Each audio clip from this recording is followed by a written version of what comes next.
This is the Goose. He was a legend on the UK open mic scene. He died last week. It was Craig that got you into him years ago. He told you that the Goose was an enigma. He told you he was kind of like a mix between like Buckman Reeves and Boney Ian. He's a fucking genius, he said at the train station, coughing and passing me a joint. He said that the Goose never recorded, man. He only plays open mic nights. The Goose doesn't believe in money. You laughed. You scoffed at his face. Dude, the Goose doesn't even wear shoes, he said. Then Craig said that the Goose's real name was actually the Goose. To which you replied, bullshit. To which you replied, nah man, for real. You'll see, he said. You'll love him, he said. You did see him, you did love him. You were obsessed, travelling in a gaggle with the other goose heads every Monday and Thursday all around town. You'd frequently played your favourite songs, Lost and Found and Lost Again, My Baby's Old Lady, and Space Blob.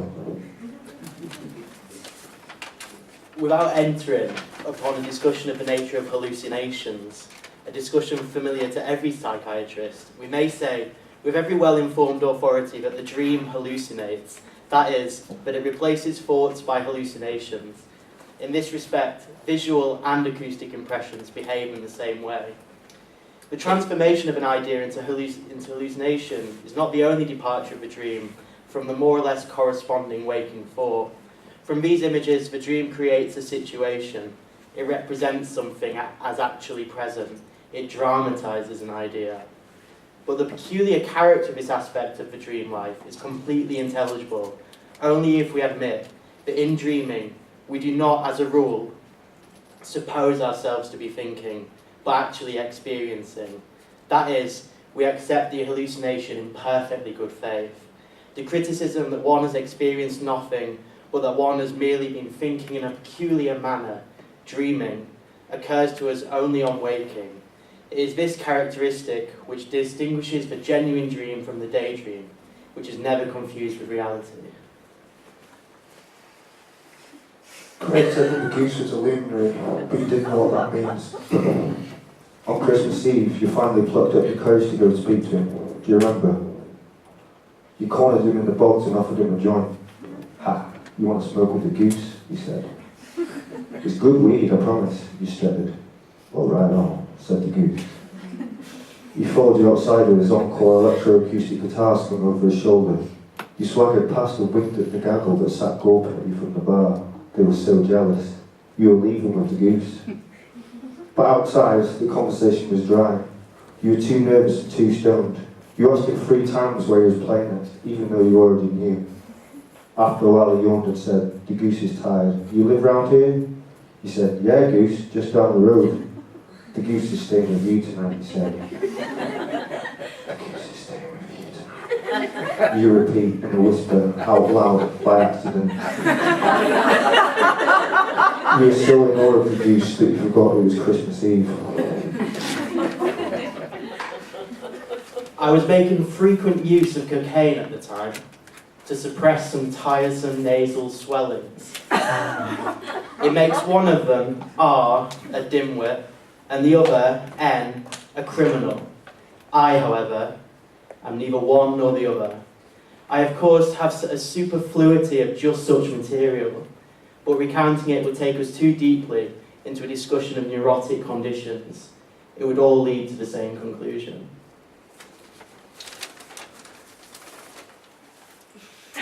Craig said that the Goose doesn't celebrate Christmas. When you woke up, you couldn't remember how you got to bed. You remembered, however, that it got weird at about 4 in the morning when the Goose told you that he was horny and started dancing in the kitchen.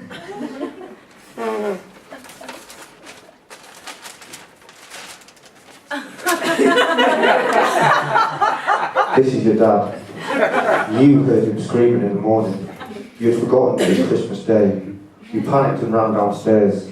Your dad was wrestling the Goose on the hard kitchen floor. The Goose was naked, pleading, crying. Your dad was panting, red-faced. He was sitting on the Goose's chest. Your mother was waving a knife like a ninja, screaming, kill him. You shouted, leave him alone, Dad. That's the Goose, for fuck's sake. Well, I just caught the fucking goose trying to steal the bloody telly, he said.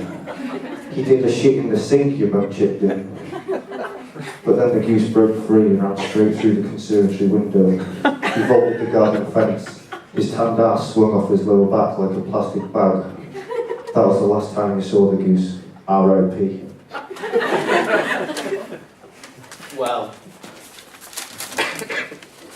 throughout his 4th chapter, Freud insists that distressing dreams are wish fulfillments, but their true meanings are disguised. When our dreams try to express wishes that our waking selves would find distasteful or unpleasant, this psychical censorship distorts them in order to disguise their meaning. Freud also argues that some distressing dreams may simply come from masochistic inclinations, and so they fulfill a dreamer's unconscious desire to be distressed. Whatever challenges or objections are thrown his way, Freud knocks them out of the park by insisting that even the most upsetting dream content can stem from unconscious desires. Throughout the 5th chapter of the book, it is in the 5th chapter the readers can catch their first glimpse of Freud's infamous thoughts on the Oedipus complex. As he discusses the psychical origins of dreams, Freud argues that young children take their parents as their first love objects. This means that young boys will desire their mothers and feel hostility towards their fathers as a result. For young girls, the opposite occurs. They'll desire their fathers and feel hostility towards their dear old mums. Don't look at us like that. We're just telling you what Freud said.